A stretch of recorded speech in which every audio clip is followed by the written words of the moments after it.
ओम नमो ब्रह्मादिभ्यो ब्रह्म विद्या संप्रदाय कर्तृभ्यो वंश ऋषिभ्यो महद्भ्यो नमो गुरुभ्यः।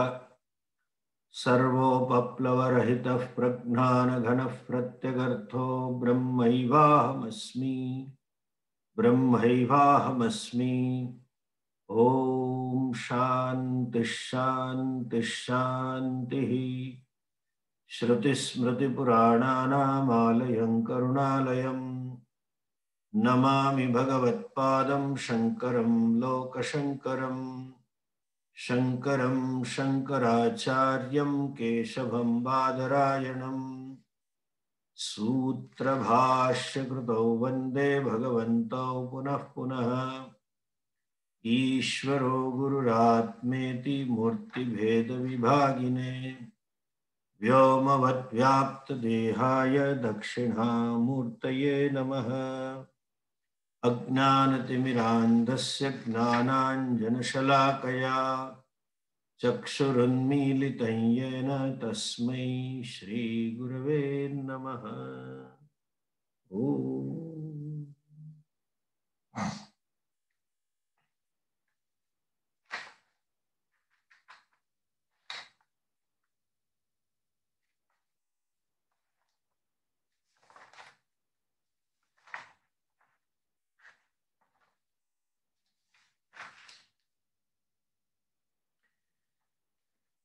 ॐ ब्रह्मादेवानां प्रथमः सम्बभूव। ॐ ब्रह्मादेवानां प्रथमः सम्बभूव।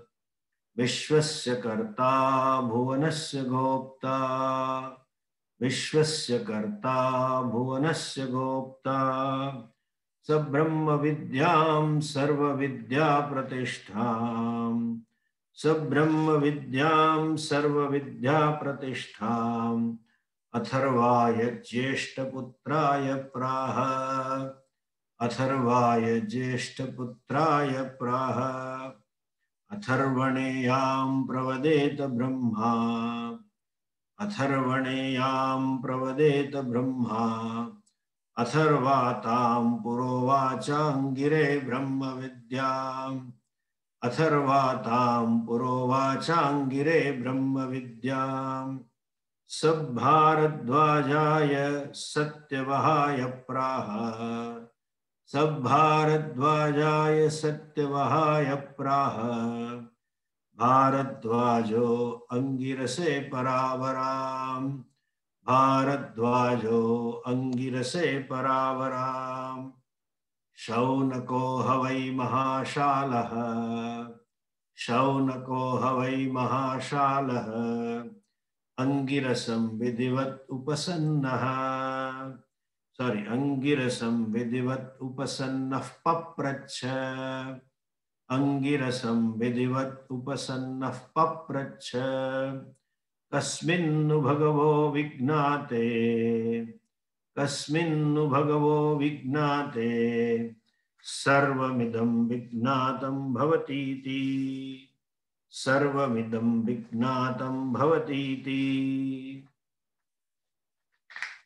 The Shaunaka, the student asked the teacher, knowing which everything becomes known.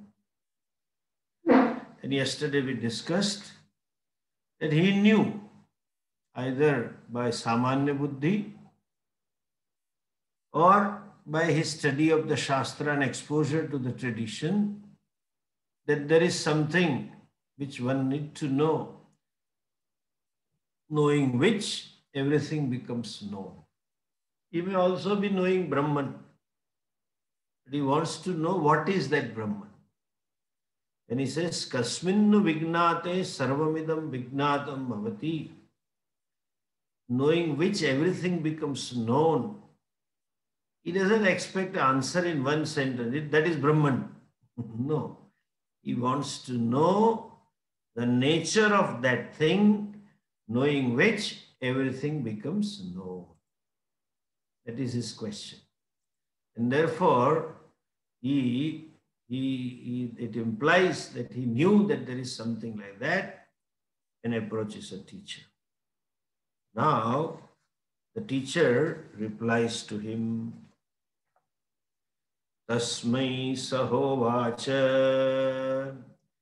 Tasmai sahovacha, Dve vidye veditavye hasma, Dve vidye veditavye hasma, Yad brahma vido vadanti, Yad brahma vido vadanti, Parachaiva aparacha, Parachaiva aparacha. So, Shaunakaha Angirasam Vidivat Upasanna. He approached Angirasa as per the stipulation, his teacher. And Angirasa, the teacher, replied to him, Tasmai. Tasmai means to Shaunakaha. Who Angirasaha? To Shaunakaha, Angirasa replied.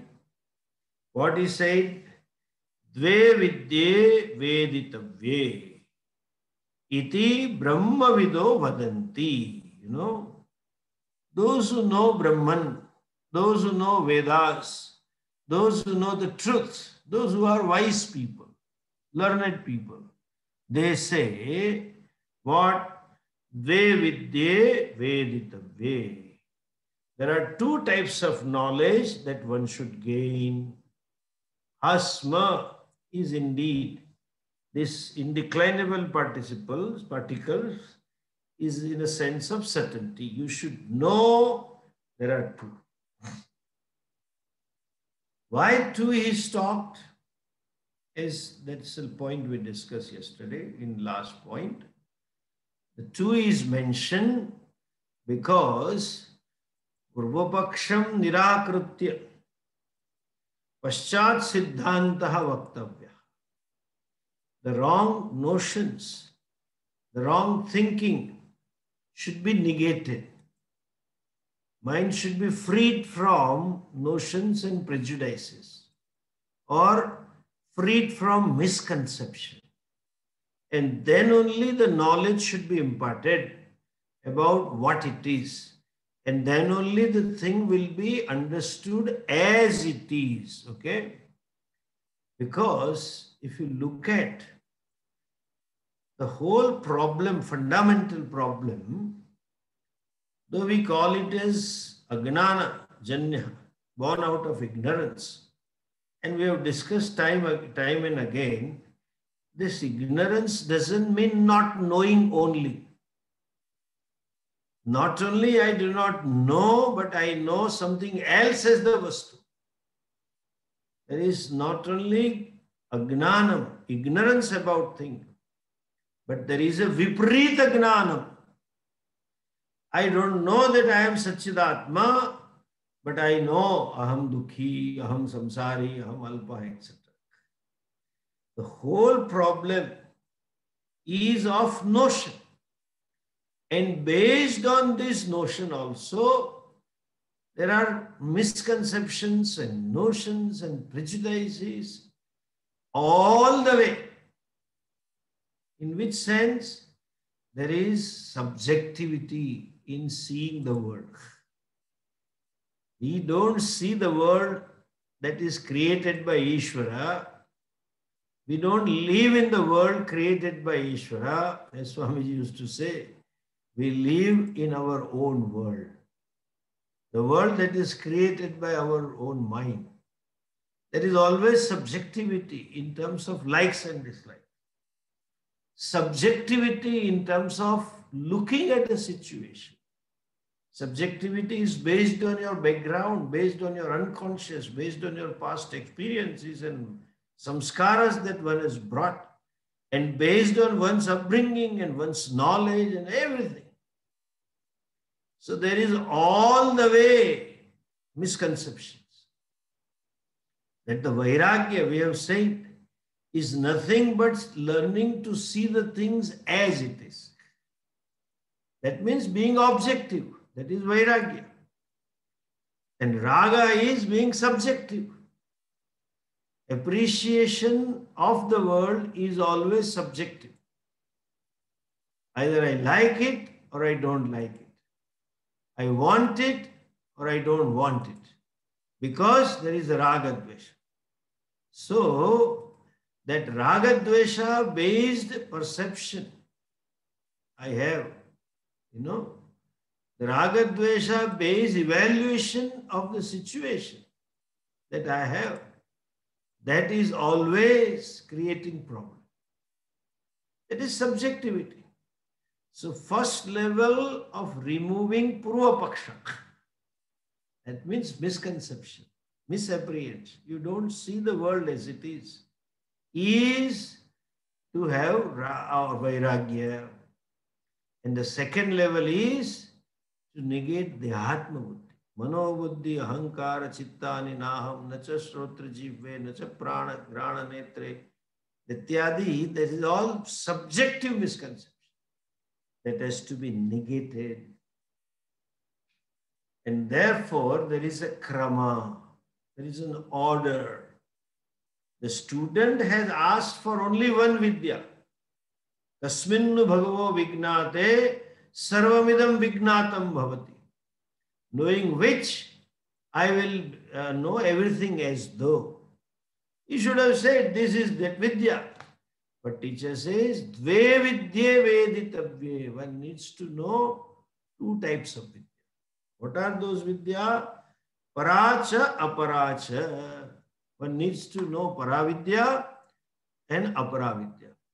Of the two, one is misconception. One is subjective knowledge, which needs to negate it, needs to be negated.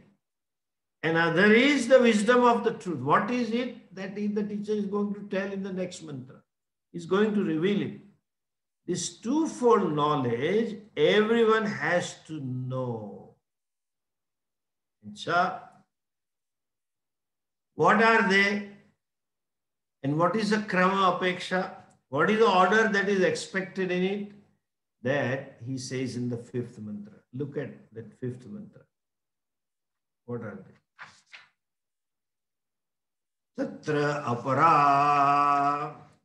Tatra apara Rugvedaha Yajurvedaha Samavedo Tharvavedaha Samavedo Tharvavedaha Shiksha Kalpo Vyakaranam Shiksha Kalpo Vyakaranam Niruktam Chando Jyotishamiti Niruktam Chando Jyotishamiti Athapara Yayatadaksharam Adigamyate Yayatadaksharam Adigamyate Tatra Apara Rugvedo Yajurvedo Samavedo Atharva Vedaha Tatra Apara Rugvedo Yajurvedo Samavedo Atharva Vedaha Shiksha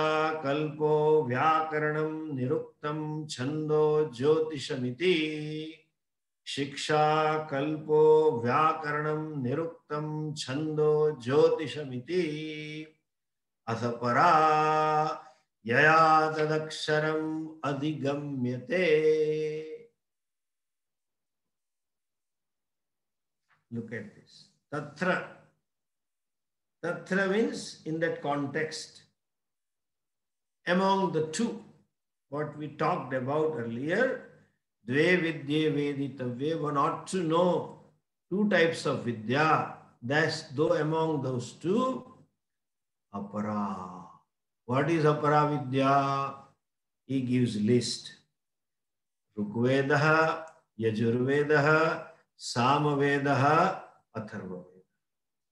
All the four Vedas is Apara. Okay? He says all the four Vedas are Apara. And continues further. Shiksha, Kalpaha, Vyakaranam, Chandaha, Niruktam, Jyotisham. Okay? Shiksha. the phonetics, kalpaha, the methodology of performing rituals, vyakaranam means grammar, niruktam, etymology of Vedic words, or you can say Vedic grammar, but basically etymology. Chandaha, prosody, and Jyotisham, astrology. All this 4 plus 6 becomes aparavidya. Then what is para? Para is that vidya. He doesn't tell what is para. He tells that vidya, yaya, by which tat aksharam adigamyate. Okay? That paravidya is that one by which aksharam, imperishable Brahman, is known. That vidya which reveals aksharam Brahman is paravidya. Now, these words that are used in the earlier mantra also, Dve vidye veditavye parachaiva aparacha. The words itself, the adjectives paravidya and aparavidya, itself reveal the nature of the vidya. Okay? This para and apara are different.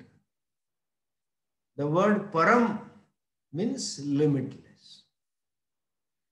Limitations, all kinds of limitations can be clubbed into 3 categories. Desha, Kala, Vastu, Paricheda. Paricheda means limitation. Limitations caused by Desha, space. Limitations caused by time. And limitations caused by objectivity. So place-wise, time-wise, object-wise, that which is limitless is called para. So paravidya is a vidya that reveals that vastu. The subject matter of paravidya is the limitless thing. And apara means that which is not para. So that which is not limitless. That means knowledge or vidya about something that which is limited. So paravidya means knowledge of limitless, and apara means the knowledge of limited. Okay? Okay. Both are different. You can say in this Kathopanishad mantra, Shreyasya Prayasya.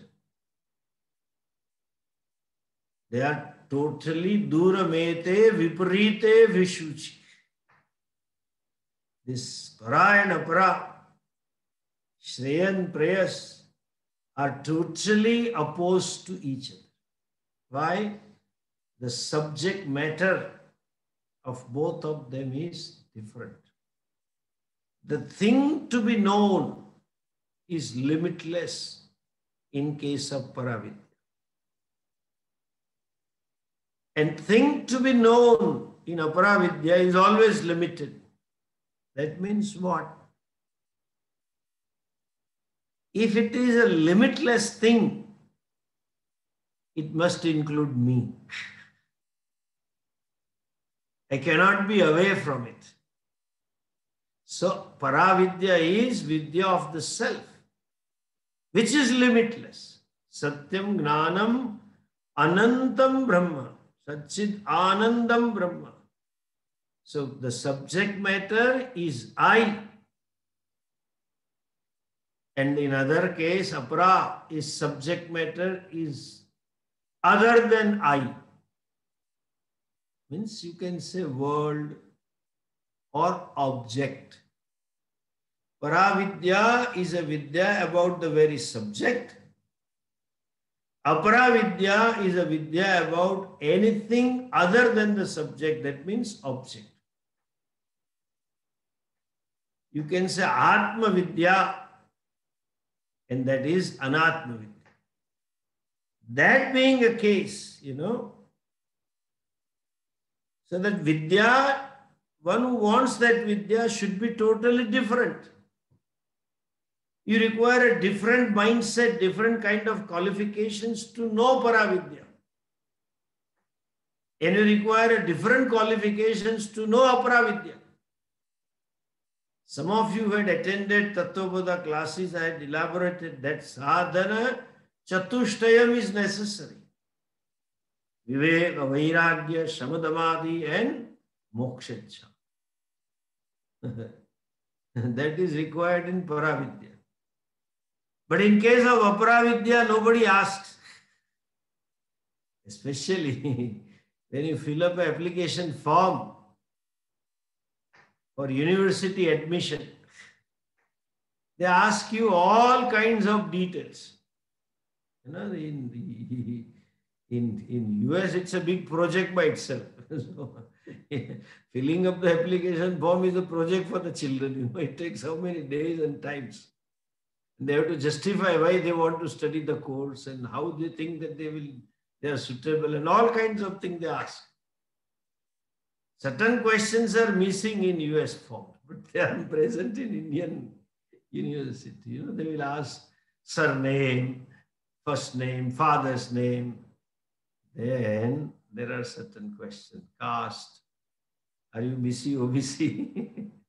Are you that? These all they ask. Income of the father, family income, where do you raise, stay, everything it is asked, along with your mark sheets, last year or last exam that you passed. But in none of the universities across the globe, they ask you, hey, do you have Vairagya? Hey, do you have Samadhamadi? Hey, do you have Shraddha? At least on your professors, forget about Shastras. They don't ask that. And vice versa, in study Vedanta course, there is no minimum qualification that you must be a doctor or engineer or graduate in following discipline, then only you will be admitted to the class. Nobody asks. Because the thing to be known is different. Qualifications are different. In one word, in one sentence, if I say that sadhana chatushtaya, that fourfold qualification, are nothing but natural expression of the self. Self is of that. That is you in absolute sense. And to own up that absolute nature, you have to be relatively like that. Therefore, these qualifications become necessary. So, to study Paravidya, there is a different mindset, different attitudes are called for, necessary, and different process of knowing. If I put it this way, you have to internalize the very teaching. You have to connect with the self. It is you, the subject matter. You have to approach the Shastra as a knowledge of myself. I am trying to study myself. Well, that's not a case in Aparavidya. Apara means anything other than the self.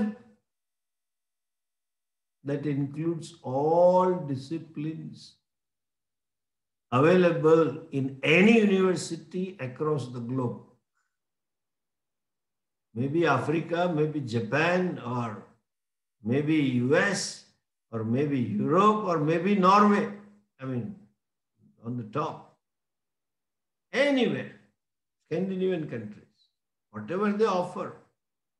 Other than self-knowledge is Apara. And there, the object to be known is non-self. That is anatma. And if I add one more thing, what you want to know, you don't want to become. Whereas in Paravidya, I want to be what I want to know. It is not that I am interested in, oh, there is some Satchidatma. No, I want to become Ananda. Atma is there or not, I don't care. Even they say, oh, your teacher is Brahmanishta, he is Satyam Gnanam Anantam Brahma. He knows Brahman as a self, he is Ananda Swarupa. It's nice to know. But I want to be Ananda. Understand? What I want to know is something that I want to be. And therefore, relatively, I have to become that to own up the absolute nature of myself. You see, these values are important. Please note this. All these values, Satyam, Ahimsa, compassion, etc., they are not to be acquired. It is you. The natural expression, unobstructed expression of the self at the level of the mind is all these values.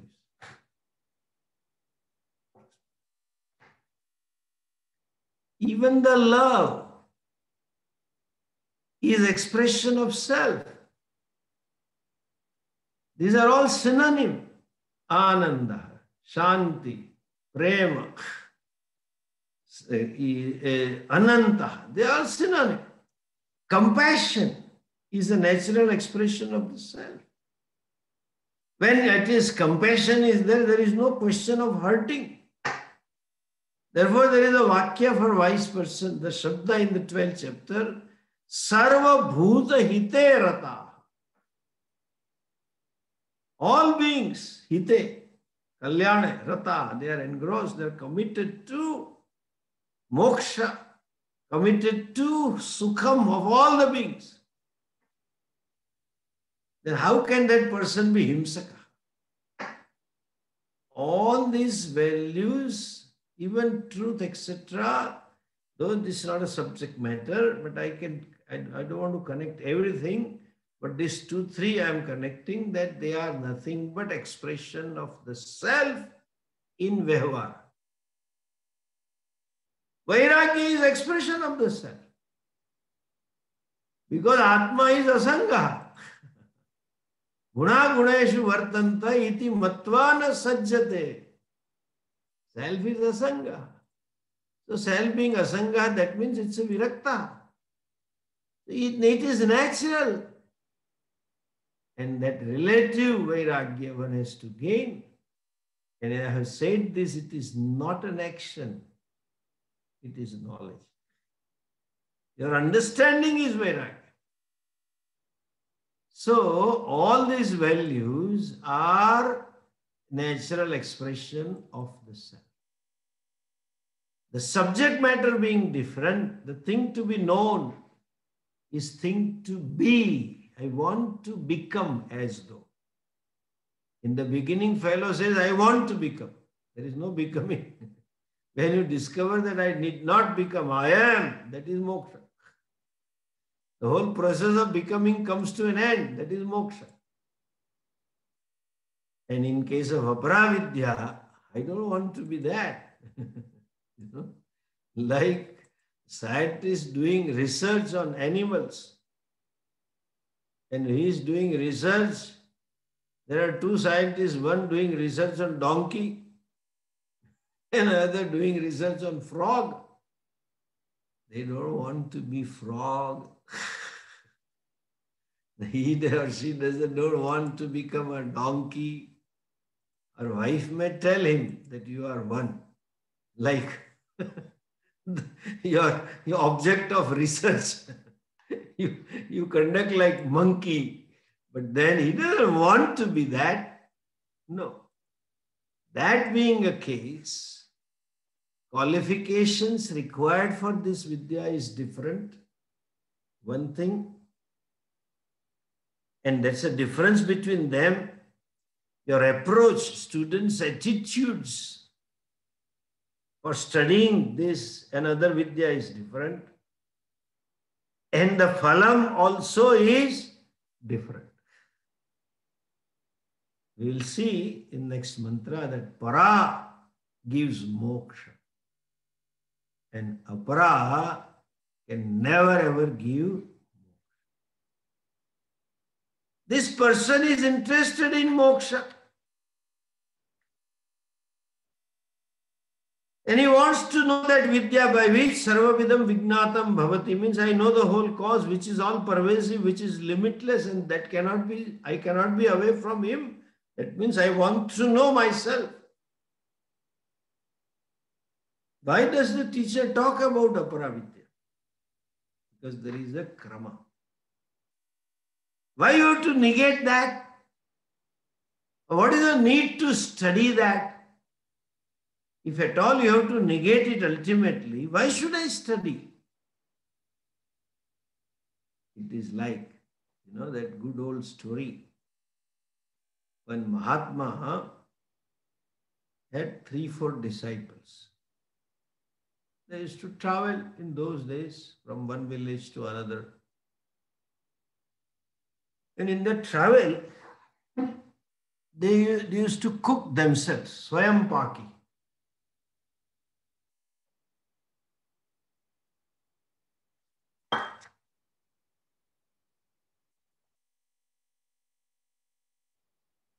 So it was a routine.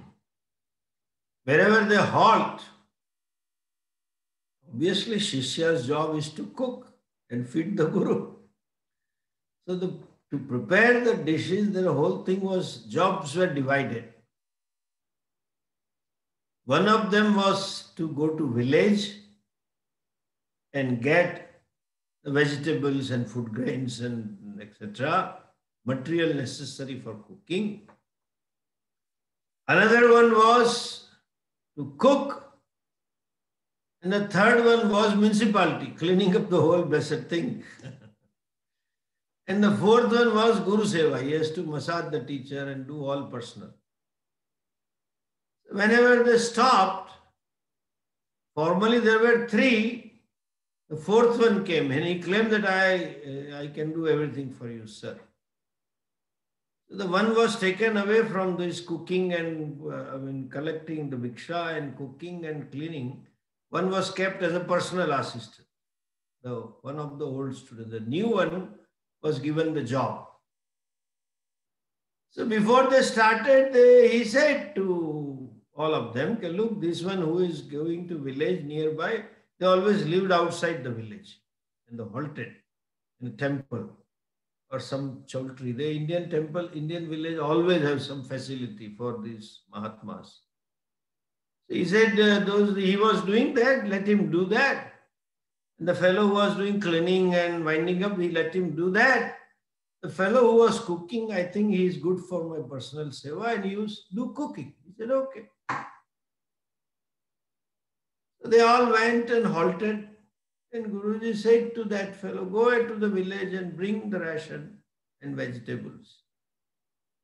And the third one was there, your duty was to clear up. The new entrance was blank. He said, I think you know that, what you have to do, but so please start lighting up the fire. You light up the fire, you have to collect the firewood, twigs, and then light up the fire and keep it ready. When the grains come, you start cooking. That he didn't tell. He said, by the time he comes, you light up the fire. And then, since they were outside and it was a little forest, he says, don't forget to extinguish the fire. Make sure that you extinguish the fire. And Guruji went away, relaxed. The Shishya was massaging and Guruji fell asleep. After some rest, he woke up and thought that lunch would be ready, dinner would be ready. Nothing was there. So he inquired, that fellow who was to do the cleaning up, winding up, he was all the way free. So he asked him, what is it? He said, nothing is there. What to clean? So he called that first guy who was to bring the ration and vegetables. Hey, what happened? Did you bring? Yes, sir, I brought long ago and I kept it. The new one was asked, hey, what happened? Where is the food? He says, it's not there. He said, why? You told me that you light up the fire, and you also said, don't forget to extinguish it. After all, if it was to be extinguished, why should I light it up? આખરે ઓલવવાનું જો તો હળગાવું હું કામ? Then, before extinguishing and the lighting up, between that, the food is cooked. That is important. Similarly, from the apara is to be given up. Vidya. But before you give up, you are asked to study. So when you study and give up in between, antakaranam is cooked. The food becomes sufficiently cooked that you can digest it. It becomes digestible. Antakaranam becomes absorbable. It prepares the mind to gain the vidya. Okay?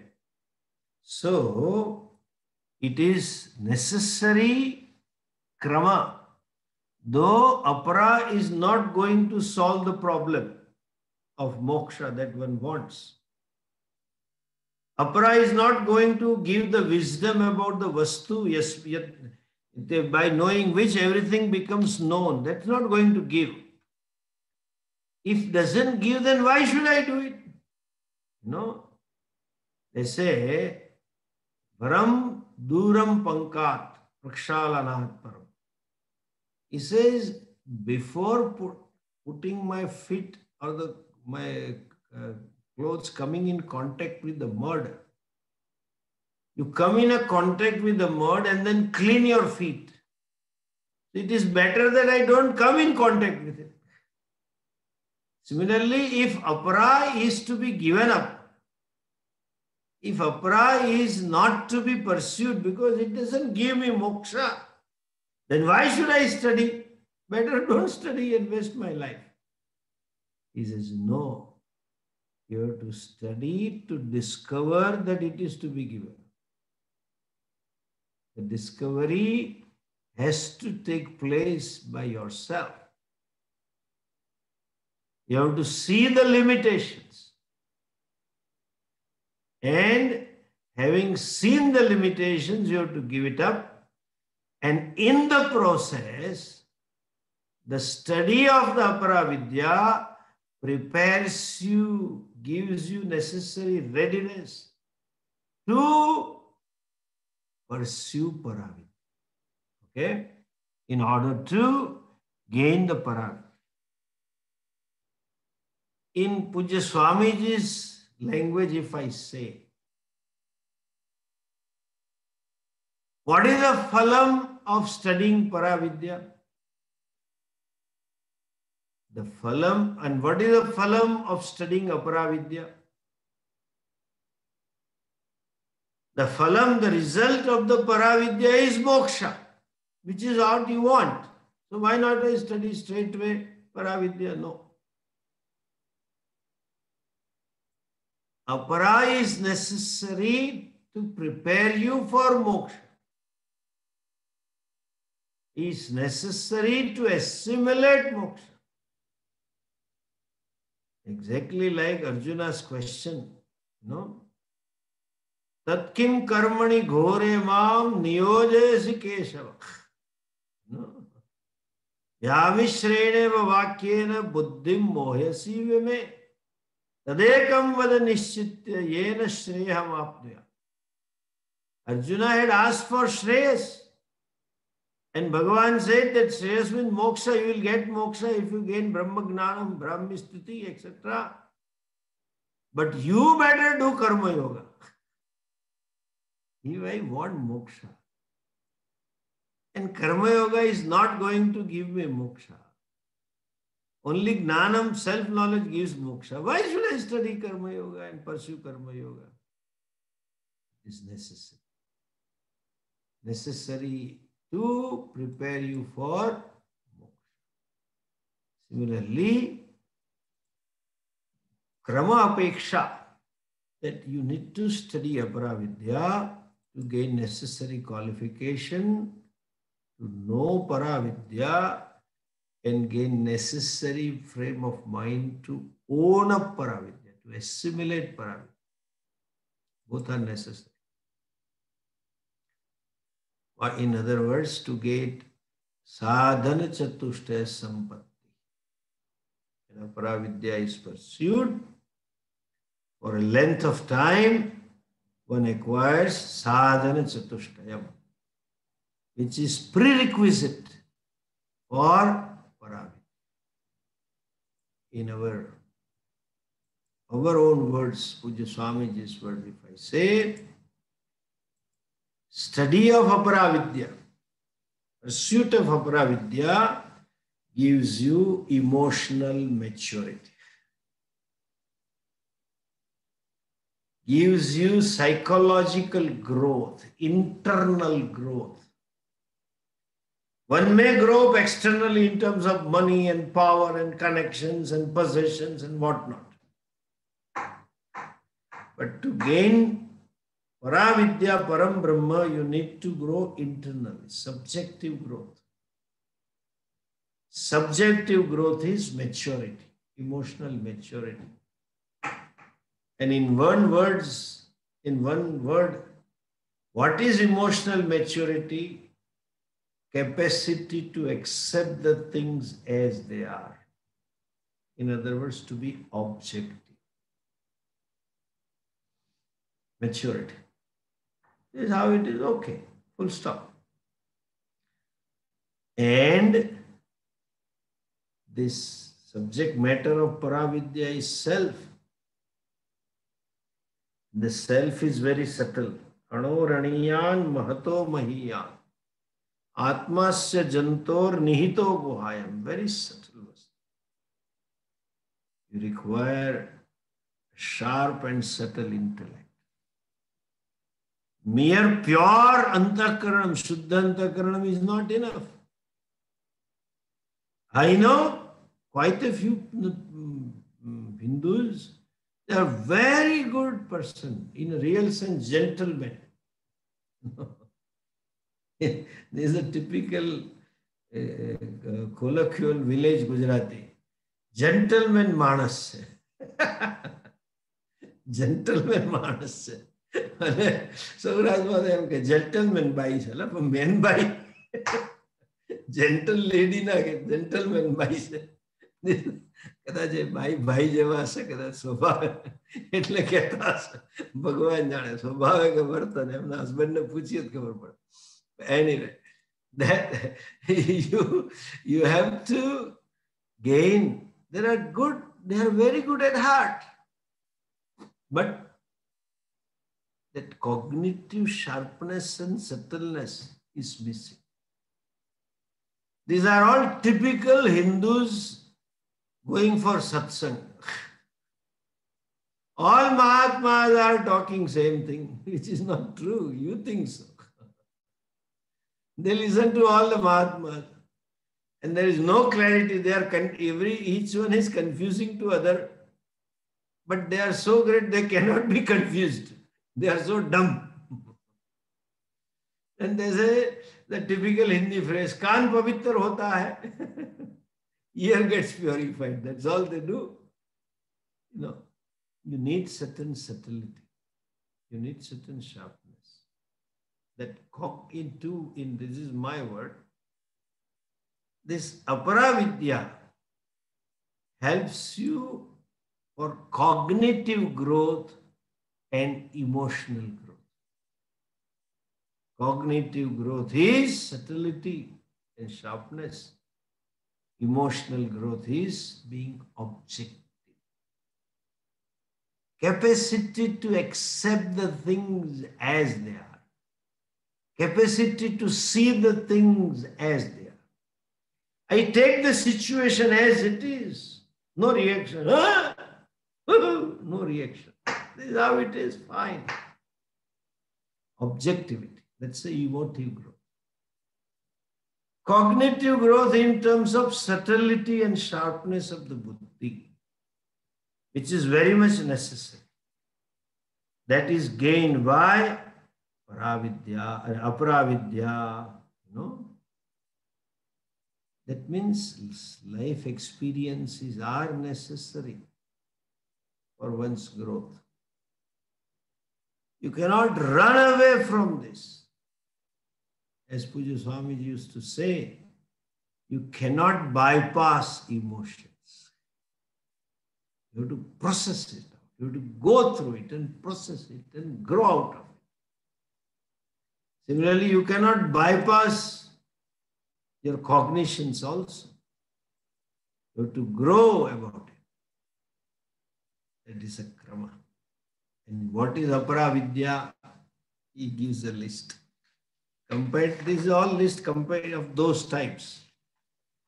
But what is that? This is all Veda. Rugvedo, Yajurvedo, Samavedo, Atharva Veda. We are supposed to, Hindus are supposed to study Veda. There is a mandate. Swadhyayo adhyetavyaha. Swadhyaya pravachanabhyam na pramaditavyam. The Veda, which belongs to your Gotra. Gotra means the Rishi, whose children you are, whose lineage you were born in. The Vedas that Rishi saw, that was revealed to that Rishi, that you need to study and memorize. So all four Vedas. Then this is something.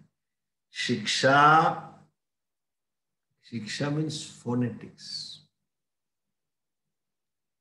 This is the beauty of Sanskrit language.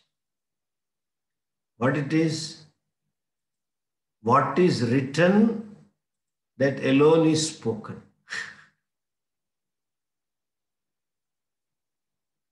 You don't need to memorize the spellings in Sanskrit.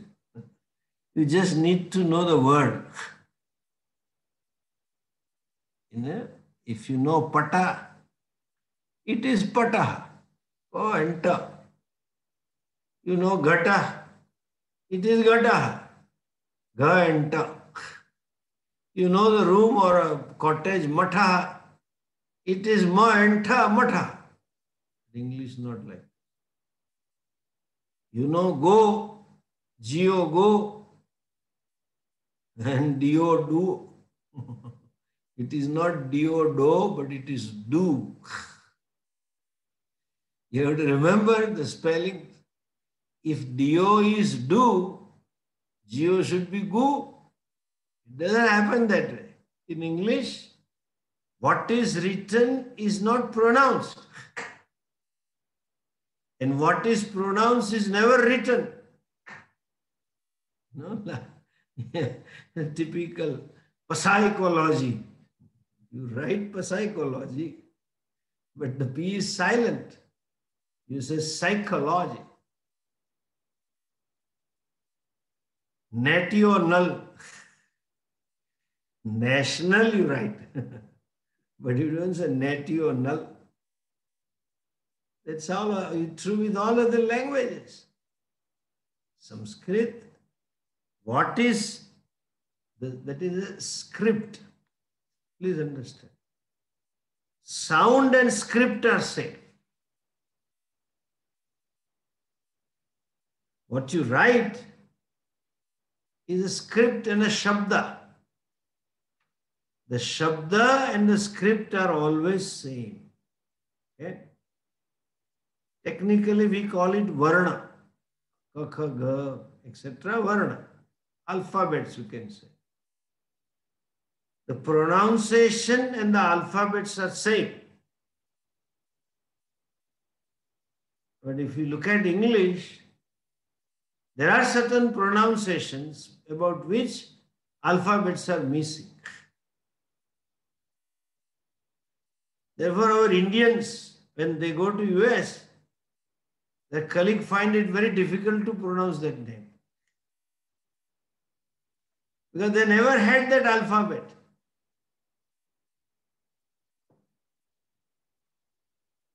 And since they never had it, they cannot spell it. They cannot sound it, Therefore, they make something different and therefore they make it shorten. Shaunakaha. Suppose our Rishi's name. There is no O. There is O and A. But there is no vowel called O. There is no vowel or a consonant called ta and the. There is only T. But there is no ta. There is no the. That's missing. There is no the. There is A, B, C, D, E, F, G, H, I, J, K, L, M, N. There is no the, P, Q, R, S, T, U. There is no the. Then there is the word T, H, E. But alphabet the is missing. There is G. That to closer to G, there is G. There is G but not G. But we have G, Ja and Rasva Dirgha. But there is no G. There is no Ja and there is no G also. Can't spell. Therefore they make the whole kind, therefore they shorten it. If name is Shaunakaha, hi Shan, Shan, something they make it. Because you can't pronounce it. In Sanskrit, what is written, that alone is spoken, and what is spoken, that alone is written. Therefore, you need not memorize the spelling. You just know the meaning, and then you just know the meaning and you write. In a way, these meanings, let me go a little further. As I said, everything is notions. Pratipaksha, superimposition, subjectivity. Object is known by this sound and this word, that is also superimposed. By mutual understanding. There is all the way superimposition. Why you call this particular object as pen? Listen, pen is a sound. We mutually superimposed on this object. Such object will be called as pen. Such objects they will be called as upavastra or shirt, whatever you call it. Or kurta, whatever you say, is superimposed mutually. And we superimpose, these are the alphabet for this sound. You superimpose the sound on an object and the sound and the alphabets are further superimposed on the sound or mutual either way. Anyway, coming back to this, phonetics. How to pronounce this becomes necessary. And in Sanskrit, if you don't pronounce properly, the whole meaning changes. What you intend to say and what it means becomes totally opposite. Like, Gujarati, our villagers, and there is some function or some thing that they fix up the mic and the podium and all mandap service. The children are amused to see the mic and sound and all that. They don't call it mic system. They call it loud. And this is typical Saurashtra. Loud mukhi. Loud rakha hai. And they want to shout on the mic, they want to show off that I am the leader. And the typical Hindu, what will they say? That is where culture comes in. This is the beauty of the culture. I really like it. They will invariably start chanting some dhun. Sri Krishna Saranam Mama. Typical tune, they start that. And then it is a Krishna. If it is Shiva, Om Namah Shivaya, they want to say that. But they invariably say, Om Namah Shivaya, Om Namah Shivaya, Om Namah Shivaya. In Gujarati, the Shivaya is different meaning and Shivaya is a different meaning. When you say Om Namah Shivaya, that means my salutations, my namaskara to Bhagavan Shankar. And if you say Namaha Shivaya, talk anything but namaskara. Anything but namaskara, no namaskara.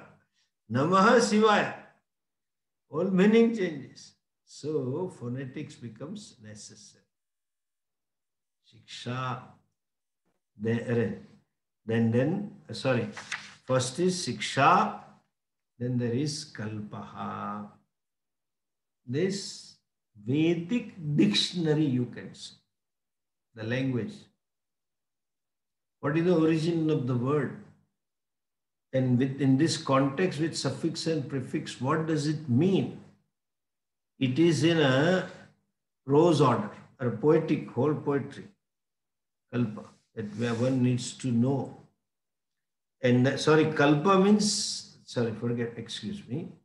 Kalpa means know-how about the rituals. First, you know how to pronounce. Then you know not only pronouncing the varna, but pronouncing swara also. Udatta, anudatta, swarita.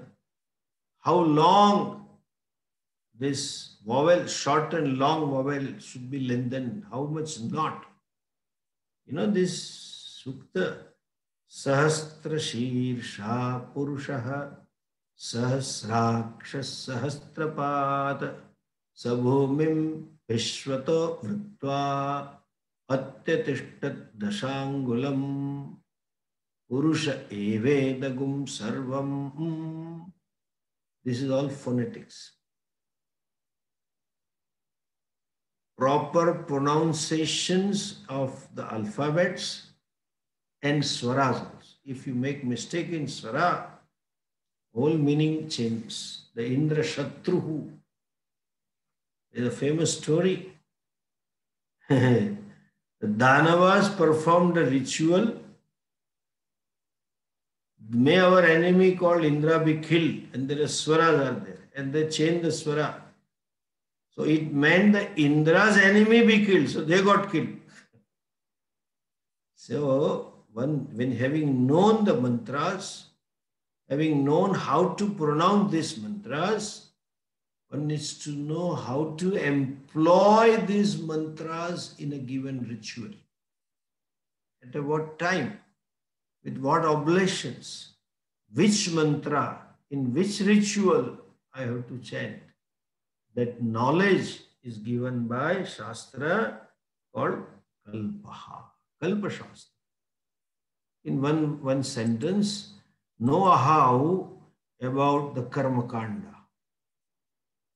Know how about various rituals. Shiksha, Kalpa, Vyakaranam. Vyakaranam, kya karanam? Vyakaranam, kya karanam? This grammar,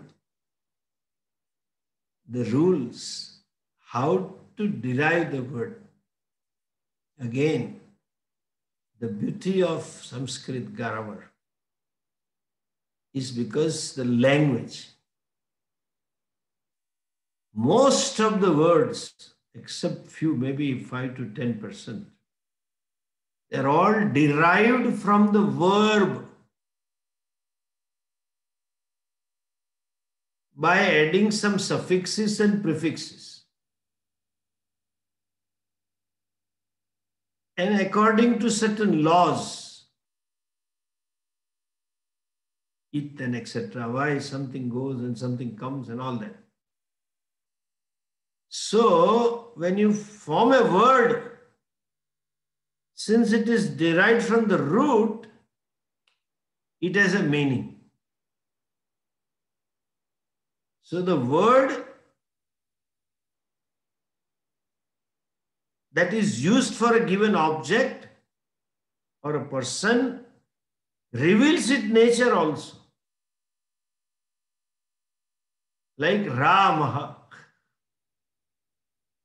It comes from the root Rama, Ramate, means to sport, to revel. What is Rama? Meaning of the word Rama, grammatical, etymological meaning. Ramate sarvasmin radaye iti Rama. That which reveals in the hearts of everybody is Rama. Or sarve ramate yasmin iti Rama. All living beings reveal into which, that is Rama. That means Ananda. Rama, Atma. Sarvasmin Hriday means that which is the self of all. And that is also Ananda. That is Rama. Rama means Anandatma. Shariram, this body is called Shariram. The word is Shru, that which decays, that which disintegrates, that which gets destroyed in course of time. Shruyamanatvat Shariram, it reveals the meaning.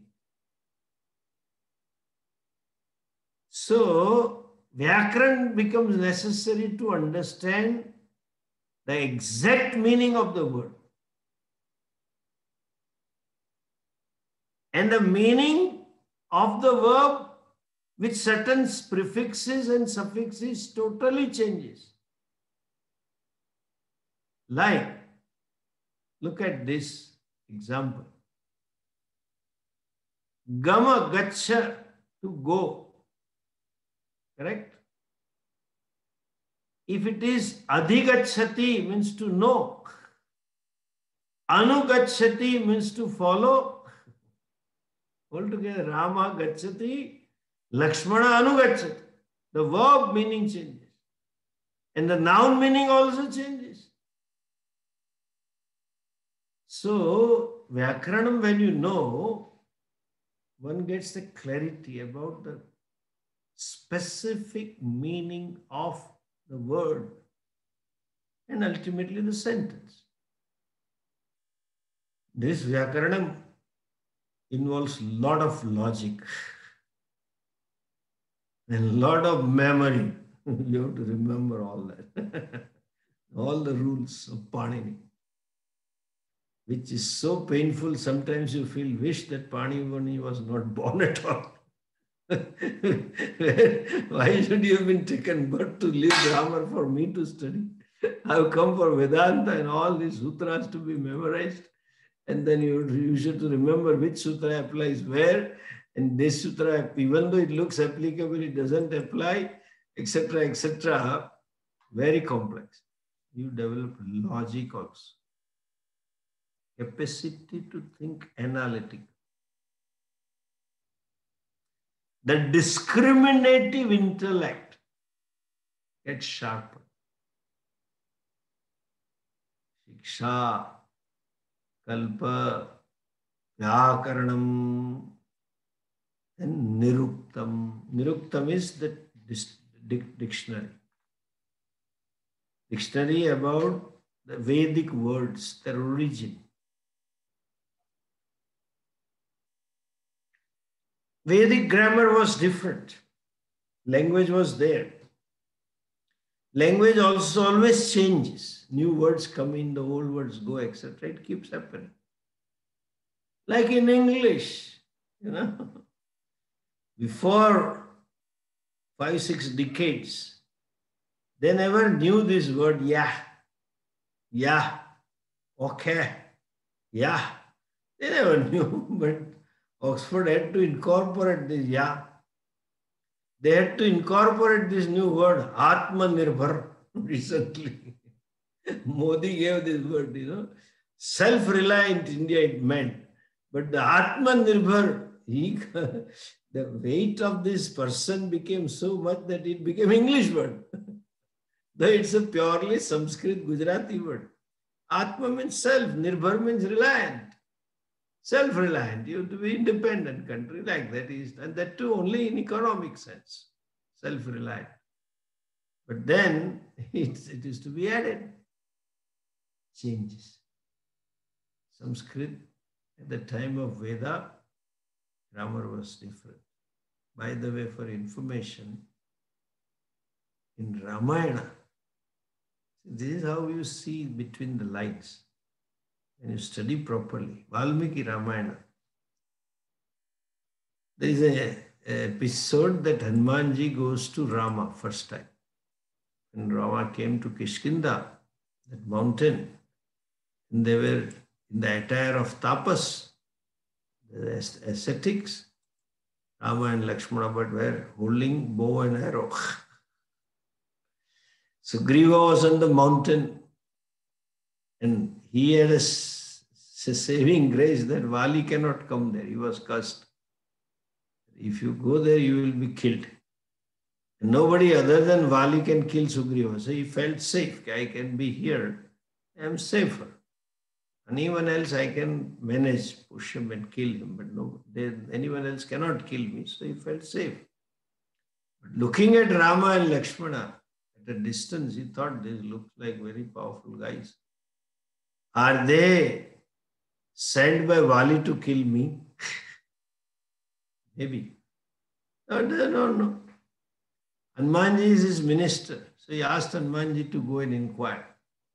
And Hanumanji goes in the Vesha of a Brahmana, the attire of Brahmana, look like an old Brahmana, learned Brahmana.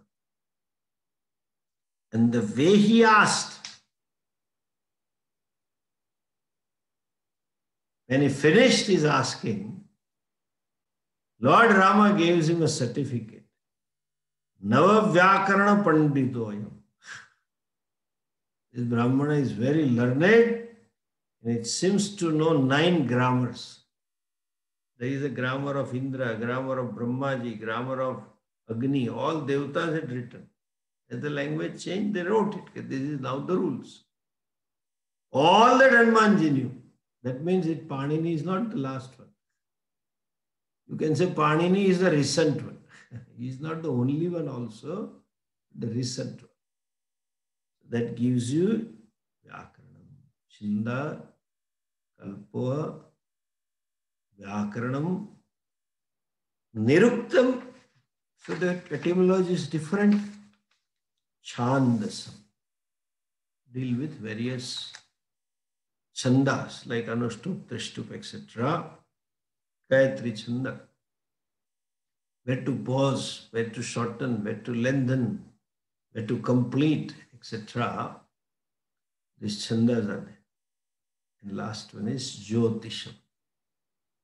All this is all Apra. And what not? We'll see that next week. And I'll talk something about Jyotisham also next week. Explain you a few basics about Jyotisham next week. Om Purnamadah Purnamidam Purnat Purnamudachyate Purnasya Purnamadhaya Purnamhevavashishyate. Om Shanti Shanti Shanti. Hari Om Shri Guru Pyo Namaha. Hari Om.